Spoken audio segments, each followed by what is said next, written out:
ខេត្តព្រះសីហនុឆ្នាំនេះភ្ញៀវទេសចរសរុបចំនួន429,452 នាក់មកលេងកម្សាន្តថយចុះ 29.93%លោកតាំងសុចិត្តគ្រឹស្ណាប្រធានមន្ត្រីទេសចរបានឲ្យដឹងថាភ្ញៀវទេសចរចូលមកលេងកម្សាន្តនៅខេត្តព្រះសីហនុនៅថ្ងៃទី14ដល់ថ្ងៃទី16ខែមេសាឆ្នាំ2025នេះមានចំនួន429,452 នាក់យោងតាមប្រភពដដែលពីលោកប្រធានមន្ត្រីទេសចរបានបន្ថែមទៀតថាក្នុងចំណោមភ្ញៀវទេសចរទាំងអស់សរុបចំនួន429,452 នាក់ថយចុះ 29.93% ក្នុងនោះភ្ញៀវជាតិ416,663 នាក់ថយចុះ 30.66%ភ្ញៀវបរទេសសរុបចំនួន12,789 នាក់កើនឡើង 6.89%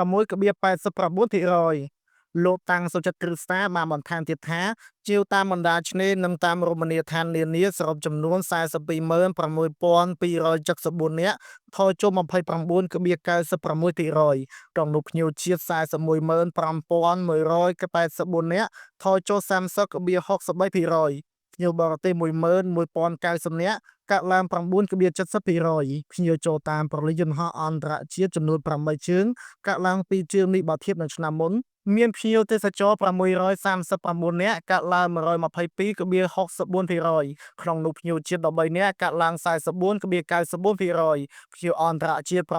626 នាក់កើនឡើង 125.17%ភ្ញៀវទេសចរទៅលេងកម្សាន្តតាមបណ្ដាកោះនានាសរុប2,539 នាក់ថយចុះ 36.76% ក្នុងនោះភ្ញៀវជាតិ1,466 នាក់ថយចុះ 39.76% ភ្ញៀវបរទេស1,073 នាក់ថយចុះ 32%លោកប្រធានមន្ត្រីបានបន្តទៀតថាចំពោះមូលហេតុដែលធ្វើឲ្យមានភ្ញៀវទេសចរថយចុះនៅឆ្នាំ2025នេះគឺបណ្ដាលមកពីកត្តាផ្សេងៗដូចជាឆ្នាំនេះនៅខេត្តសៀមរាបមានការរៀបចំពិធីសង្ក្រាន្តធំក៏ដូចជានៅតាមបណ្ដាខេត្តនានាមានការរៀបចំពិធីសង្ក្រាន្តឆ្នាំថ្មីនេះយ៉ាងអធិកអធមផងដែរហើយតាមកត្តាបន្តបន្សំមួយទៀតគឺបណ្ដាលមកពីមានការព្រួយបារម្ភរបស់ប្រជាពលរដ្ឋទាក់ទងទៅនឹងគ្រោះរញ្ជួយដីនិងរលកសមុទ្រជាដើមពាក់ព័ន្ធទៅនឹងបញ្ហាសន្តិសុខគឺមានភាពល្អប្រសើរពុំមានបញ្ហាអ្វីកើតឡើងនោះទេទាំងបទល្មើសចោរកម្មនិងក្រុមក្មេងទំនើងដល់ឡែកបញ្ហាសម្រាមគឺមានការប្រឈមបន្តិចបន្តួចដោយសារបងប្អូនភ្ញៀវទេសចរមួយចំនួនដែលមកលេងកម្សាន្តនៅខេត្តព្រះសីហនុ